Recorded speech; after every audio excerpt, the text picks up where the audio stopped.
नमस्कार मंडळी, लवकरच आषाढी एकादशी येत आहे. तर आपण उपवासाचे वेगवेगळे पदार्थ पाहत आहोत. तर त्यामधील आज आपण उपवासाचे झटपट होणारे असे हे आप्पे बनवले आहेत आणि एकदम टम्म असे फुललेले आहेत, बघू शकता. वरून एकदम कुरकुरीत आणि आतून मऊ लुसलुशीत आणि सोबत उपवासाची चटणी सुद्धा बनवली आहे. त्यामुळे व्हिडिओ कुठेही स्किप न करता शेवटपर्यंत नक्की पहा. तर हे उपवासाचे आप्पे बनवण्यासाठी 1 वाटी भगर आणि अर्धी वाटी साबुदाणा घेतलेला आहे. कढईमध्ये साबुदाणा आणि भगर 3 ते 4 मिनिटे छान भाजून घ्यायचं आहे. तर इकडे भाजून झाल्यानंतर प्लेटमध्ये थंड करायला काढून घेतलं आहे. पूर्णपणे याला आता थंड करून घ्यायचं आहे. नंतर मिक्सरच्या जारमध्ये हे भगर आणि साबुदाणा आपल्याला व्यवस्थित असं बारीक करून घ्यायचं आहे.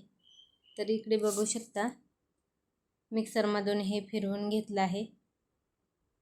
नंतर आपल्याला याच्यामध्ये आता अर्धी वाटी दही घालायचं आहे आणि सुरुवातीला मी अर्धी वाटी पाणी घालत आहे.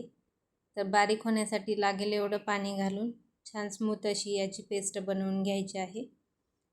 तर मी आणखी अर्धी वाटी याच्यात पाणी घातलं होतं. टोटल 1 वाटी पाणी आणि अर्धी वाटी दही घालून हे बारीक असं फिरवून घेतलं आहे. आता हे 10 मिनिटे असंच झाकण ठेवून साईडला ठेवायचं आहे. 10 मिनिटानंतर याच्यात आता शेंगदाण्याचं कूट घातलं आहे. कूट घालताना व्हिडिओ माझ्याकडून स्किप झाला आहे. चवीपुरतं मीठ घातलं आहे. तुम्ही लाल मिरची पावडर किंवा हिरवी मिरचीसुद्धा घालू शकता. तर इथे मी चिमूटभर एवढा सोडा घातला आहे आणि थोडंसं पाणी घालून व्यवस्थित याला मिक्स करून घेतलं आहे. मी चटणी तिखट बनवणार आहे, त्यामुळे आप्पे प्लेनच बनवले आहेत. चटणीसाठी मिक्सरच्या जारमध्ये साल काढलेले शेंगदाणे, ओला नारळ, 1 हिरवी मिरची आणि चवीपुरतं मीठ घातलं आहे. थोडासा लिंबाचा रस घातला आहे. दहीसुद्धा तुम्ही वापरू शकता आणि हे मिक्सरला चटणी फिरवून घेतली आहे. नंतर आप्पे बनवण्यासाठी आप्पे पॅन गरम झाला आहे, त्याच्यामध्ये तूप घातलं आहे आणि हे आप्पेचं बॅटर आता याच्यात घालायचं आहे.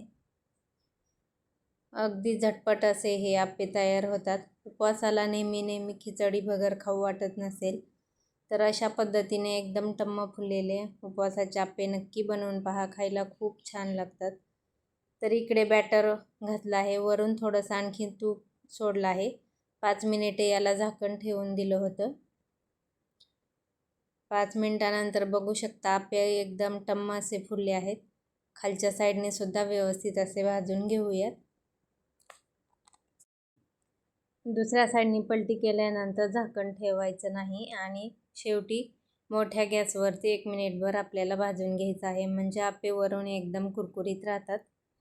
राहिलेले सुद्धा आप्पे मी अशाच पद्धतीने बनवून घेते.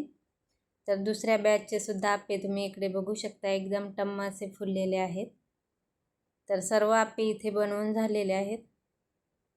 बघू शकता, वरून एकदम कुरकुरीत, आतून मऊसूत असे हे तयार झालेले आहेत.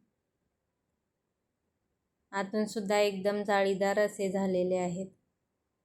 तुम्हाला व्हिडिओ कसा वाटला नक्की सांगा. व्हिडिओ आवडला असेल तर प्लीज लाईक करा, शेअर करा आणि चॅनेलला सबस्क्राईब करा. भेटूया नवीन व्हिडिओसोबत. धन्यवाद.